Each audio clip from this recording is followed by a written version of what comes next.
চাকরি চোরেদের হয়ে যাচ্ছে বেল, আর সিবিআই মাঝে মধ্যে দেখাচ্ছে কি খেল, আর আমাদের এসএসসি 2016 প্যানেলের চাকরিহারাদের জীবন হয়ে গেল হেল। এটা তো আমরা মানব না। আমরা ভোট করিয়েছি, সেই নেতাদের ভোট ভ্যালিড হয়েছে, নেতারা মন্ত্রী হয়েছে, মন্ত্রীরা মুখ্যমন্ত্রী হয়েছে, আর মাঝখান থেকে বাংলার যোগ্য শিক্ষকরা অযোগ্য হয়ে গেল। সুতরাং এই দায় চোরের মহারানী, ওরা আবার ওই চোরগুলো ওই মাননীয় মুখ্যমন্ত্রী তাকে আবার বলে মহারানী। সুতরাং আমরা বিচার ব্যবস্থার কাছে এই প্রার্থনাই রাখি, আমরা প্রতিদিন ঘুরে বেড়াই, আমরা হয়তো ন্যায় বিচার পাবো। যেমন অযোগ্যদের তালিকা প্রকাশিত হয়েছে, যোগ্যদের তালিকাও প্রকাশিত করার নির্দেশ মহামান্য কলকাতা হাইকোর্ট। দাদা, একেবারে এসএসসির 26,000 চাকরি বাতিল আমরা দেখেছিলাম, অর্থাৎ আপনাদের চাকরি যে খারিজ হয়ে গেছিল সেটা, সেই চিত্র আমরা দেখেছি। আজকে একেবারে প্রাইমারির 32,000 চাকরি বাতিল হলো না, সেই উল্লাসও আজকে আমরা হাইকোর্ট চত্বরে দেখতে পেলাম। কি বলবেন, আপনাদের সাথে এরকম দ্বিচারিতা করার কারণটা? দেখুন, আজকে যখন প্রাথমিক শিক্ষকদের উল্লাস যেটা বললেন, আমি সেই সময় কোর্টে উপস্থিত ছিলাম। আমি একদিকে বলতে পারেন আনন্দিত হয়েছি যে যাই হোক, যোগ্য চাকরি চলে গেলে শিক্ষকদের, যোগ্য শিক্ষকদের, তার পরিবারের যে হাহাকার হয়, তাদের যে দুঃখ হয়, যাই হোক ওরা অন্তত বাঁচল।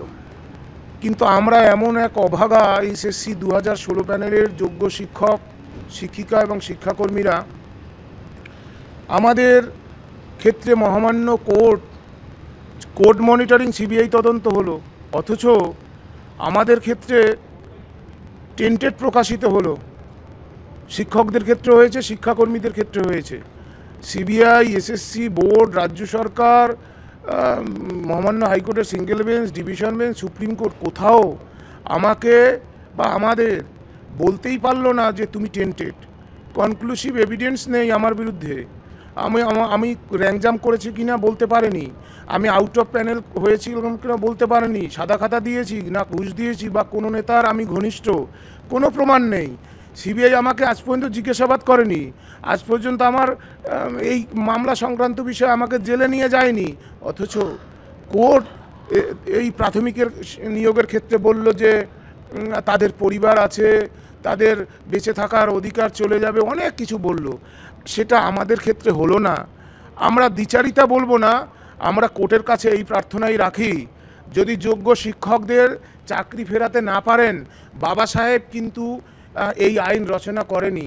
বাবা সাহেব আইন রচনা করেছিল আর্তপীড়িত, সামাজিকভাবে বঞ্চিত, পিছিয়ে পড়া মানুষ যখন শোষণকারী রাষ্ট্রের দ্বারা শোষিত হবে, তখন সেই শোষিত শ্রেণীর মানুষ কোর্টের কাছে নিরুপায় হয়ে যখন ফিরে যাবে, কোর্ট ন্যায় প্রতিষ্ঠা করবে।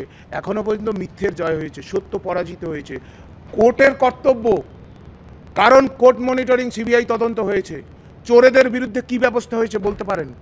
চোর পার্থ, ওই যে মোটা পার্থ চোর, 90,000 টাকায় শর্ত সাপেক্ষে বেল পেয়েছে। হ্যাঁ, চাকরি চোরেদের হয়ে যাচ্ছে বেল, আর সিবিআই মাঝে মধ্যে দেখাচ্ছে কি খেল, আর আমাদের এসএসসি 2016 প্যানেলের চাকরিহারাদের জীবন হয়ে গেল হেল। এটা তো আমরা মানব না।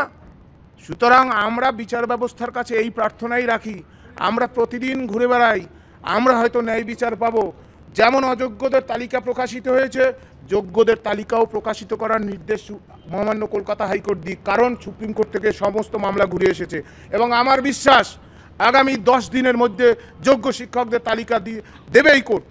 আমার এটা বিশ্বাস। যোগ্য শিক্ষকদের চাকরি ফেরাতে হবে, ফেরান, নইলে বিচার ব্যবস্থা যে জন্য জনগণের করের ট্যাক্সের করের টাকা দিয়ে এই যে বিচার ব্যবস্থা স্থাপন করা হয়েছে মানুষকে ন্যায় দেওয়ার জন্য, যদি ন্যায় না দিতে পারে, এই কলঙ্ক ভারতবর্ষ, পশ্চিমবঙ্গ থেকে মুছবে না। গ্রামীণ শিক্ষার সাথে যুক্ত তাদের সাধারণ খেটে খাওয়া শ্রমিক দুঃখী পরিবারের সন্তানের জীবন কারা হচ্ছে। আমাদের পরিবার কি ছিল না? আমাদের কি মা নাই, বাবা নাই? আমাদের কি বউ নাই, বাচ্চা কাচ্চা নেই? আমাদের সম্মান নেই? 7-7টা বছর ধারাবাহিকতা সহ চাকরি করেছি, আমরা পড়িয়েছি। আমার ছাত্ররা কলকাতা যত হাসপাতাল আছে, পশ্চিমবঙ্গের সমস্ত হাসপাতালে আমার ছাত্ররা আছে। আপনি যে কোনো হাসপাতালে যাবেন, আমার ছাত্ররা পৃথিবীর বিভিন্ন প্রান্তে আছে। কৃতী হয়ে তারা তাদের দক্ষতার সাথে তারা চাকরি করছে। এই সুতরাং আমরা বলতে চাইছি যে আমরা ভোট করিয়েছি, সেই নেতাদের ভোট ভ্যালিড হয়েছে, নেতারা মন্ত্রী হয়েছে, মন্ত্রীরা মুখ্যমন্ত্রী হয়েছে, আর মাঝখান থেকে বাংলার যোগ্য শিক্ষকরা অযোগ্য হয়ে গেল। সুতরাং এই দায় চোরের মহারানী, ওরা আবার ওই চোরগুলো ওই মাননীয় মুখ্যমন্ত্রী তাকে আবার বলে মহারানী, মহারানী সব জানে। সুতরাং এই চাকরি চুরি হয়েছে, সুপ্রিম কোর্ট বলেছে বোর্ড, রাজ্য সরকার, এসএসসি এরা সংগঠিত করাপশন করেছে। এদের মাথায় কে আছে? মুখ্যমন্ত্রী। এর অ্যাকাউন্টেবিলিটি কার? মুখ্যমন্ত্রী। মুখ্যমন্ত্রী দায় এড়াতে পারে? মুখ্যমন্ত্রী যদি চোর না হয়, আমি আপনাকে আবারও বলি, যোগ্য তালিকাটা ফেলে কান ধরতে বলুন, আমার ভুল হয়ে গেছে, আমার ভাইয়েরা চোর, যোগ্য শিক্ষক কটার, শিক্ষাকর্মীদের চাকরি কটা বাঁচান। মুখ্যমন্ত্রীর বড়ই প্রেম, বড়ই ভালোবাসা চেয়ারের প্রতি, থাকবে না। আমি আপনাকে বলছি, আমাদের চাকরি নাই, মুখ্যমন্ত্রীর চেয়ারও নাই, কারো বাবাও কিচ্ছু করতে পারবে না। আমরা সত্যের পথে আছি। আমি বলছি, মুখ্যমন্ত্রীকে প্রশ্ন করার আপনার সাহস আছে? প্রশ্ন করবেন বুম ধরে। এসএসসি 2016 প্যানেলের চাকরি খেয়ে সুবল, সন্তোষ, ওদের জীবন এখন, ওদের আত্মা প্রতিদিন কাঁদে। ওই সুবলের স্ত্রীর যে কান্না এখনো প্রতি মুহূর্তে আমার হৃদয়ে বাজে। সুতরাং আমাদের যোগ্য চাকরি নেই, মুখ্যমন্ত্রীর চেয়ারও নেই। কি করবেন ঠিক করুন। কিন্তু প্রাইমারিতেও তো দুর্নীতি হয়েছে, বিচারপতি একেবারে জাজমেন্ট যখন পড়ছিল তখন তিনি নিজেই স্বীকার করলেন, তারপরেও তাদের চাকরিটা বেঁচে গেল। দেখুন, আমি কখনোই বলবো না যে দুর্নীতির পক্ষে আমি কখনো দাঁড়াবো না, কিন্তু যেহেতু ডিভিশন বেঞ্চের অর্ডার, সেই অর্ডারে কাটাছেঁড়া করার অধিকার আমার এই মুহূর্তে নেই। সুপ্রিম কোর্টে যাওয়ার অধিকার সবার আছে, জ্ঞানীগুণী অনেকে আছেন, বিভিন্ন মানুষ, তারা যেতেই পারেন। কিন্তু প্রাথমিকভাবে কোর্ট যদি 32,000 শিক্ষকের ক্ষেত্রে এই রায় দিতে পারে মানবিকতার গ্রাউন্ড, তাহলে আমরা কি মানুষ না? মুখ্যমন্ত্রীও খুশি এই রায়, তিনি নিজে বলছেন। মুখ্যমন্ত্রী বলছে সত্যের জয় হয়েছে, হ্যাঁ, খুব লাফাচ্ছে। আমি বলছি বেশ ঠিক আছে। এসএসসি 2016 প্যানেলের যখন 25,752 জনের চাকরি চলে গেছিল, তখন কিসের জয় হয়েছিল? মুখ্যমন্ত্রী যেন বলে যান, চোর পার্থরা যে চাকরি চুরি করেছে, দুর্নীতির জয় হয়েছে। আবার ওই চোর পার্থ এত নির্লজ্জ, ওটা বেহায়া, ওই চোর পার্থ বলছে দুর্নীতি কোনো ইস্যুই নয়, ওটা একটা বেহায়া, নির্লজ্জতার চরম সীমা পাড়িয়ে গেছে। সুতরাং তখন মিথ্যার জয় হয়েছে। মুখ্যমন্ত্রীকে এটাও বলতে বলবেন, আমার আমলে নিয়োগ আমি দিতে পারিনি, একটা দিয়েছিলাম ছিটে ফোটা, তাদের চাকরিগুলোও কেড়েছি। মুখ্যমন্ত্রীকে এটাও বলতে বলবেন, তার পাপের প্রায়শ্চিত্ত করে যোগ্য তালিকাটা দিতে বলুন। এটা আমি বলবো, দিতেই হবে। দেখবেন, আমি বলছি, আমি ক্ষুদ্র মানুষ, আমি এত কিছুর পরেও যখন আমাদের বিপক্ষে রায় এসেছে, আমি কোর্টের বিরুদ্ধে কখনো মন্তব্য করিনি। কিছু কিছু ক্ষেত্রে আক্ষেপ মন থেকে স্বতঃস্ফূর্তভাবে বেরিয়ে পড়ে। আমরা বলছি যে কোর্ট তার এক্সট্রিম পাওয়ার ব্যবহার করে চোরেদের বিরুদ্ধে শাস্তি দিক, আর অযোগ্য শিক্ষকদের তালিকা প্রকাশিত, ঘাড় ধরে অযোগ্য তালিকা বার করুক কোর্ট, বাকি যারা আছে যোগ্য সেই তালিকা অ্যাপ্রুভ করুক মহামান্য বিচারালয়, সুপ্রিম কোর্টে যাক, যোগ্যদের বিদ্যালয়ে ফিরুক। এটাই মানুষের আশা। মানুষের যে বক্তব্য, জনগণের যে কথা, জনগণের যে শক্তি, সেই জনগণের কথাকে যারা উপেক্ষা করে তারা নির্বোধ, তারা নিশ্চিহ্ন হয়ে যাবে। এই সমাজের শত্রু হয়ে গণশত্রু এরা। আগামী দিনে, এখনও বলছি, আগামী দিনে দেখবেন এই চাকরি চোরেরা সবাই গণশত্রু হয়ে দাঁড়াবে সমাজের কাছে, এরা গণশত্রু।